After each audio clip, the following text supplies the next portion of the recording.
अजित पवार यांच्या विमान अपघातानंतर महाराष्ट्राच्या राजकारणात एक मोठी खळबळ उडाली आहे। बारामतीत झालेल्या या भीषण अपघातात अजितदादांचा मृत्यू झाला आणि राज्याने एक मोठा नेता गमावला। मात्र घटनेनंतर आता राजकीय वातावरण चांगलेच तापले आहे।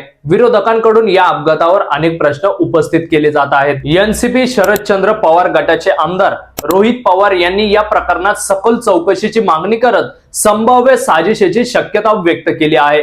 त्यांनी पत्रकार परिषदेत अनेक मुद्दे मांडले आणि हा केवळ अपघात नसून या मागे काहीतरी वेगळं असू शकतं असे संकेत दिले। रोहित पवार म्हणले की या अपघातात मी माझ्या काकांना गमावलं आहे आणि महाराष्ट्राने एक नेता गमावला आहे, त्यामुळे आमच्या मनात जे प्रश्न आहेत त्यांची स्पष्ट उत्तरे मिळालीच पाहिजे। जोपर्यंत शंका दूर होत नाही तोपर्यंत आम्ही हा विषय पुढे नेत राहू।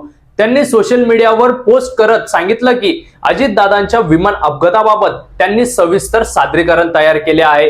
हे केवळ हवेतले आरोप नसून प्रत्येक मुद्द्याला आधार आहे असे त्यांनी नमूद केले। माध्यमांनी आणि जनतेने हे सादरीकरण पाहावे व तपास यंत्रणांनी सकारात्मक प्रतिसाद द्यावा अशी अपेक्षा त्यांनी व्यक्त केली। विरोधकांचं म्हणणं आहे की एनसीबीच्या विलीनीकरणाच्या चर्चा सुरू असताना हा अपघात झाला, त्यामुळे संशय अधिकच वाढतो। त्यामुळे या घटनेवरून राजकीय आरोप प्रत्यारोप सुरू झाले आहे। दुसरीकडे शरद पवार यांनी यापूर्वी हा सरळ अपघात असल्याचं म्हटले आहे। सत्य काहीही असो, पण अजितदादांच्या निधनाने निर्माण झालेली पोकळी भरून निघणं कठीण आहे। महाराष्ट्राच्या राजकारणातील एक मोठा अध्याय संपला आहे, तरी या घटनेभोवतीचे प्रश्न अजूनही अनुत्तरित आहेत।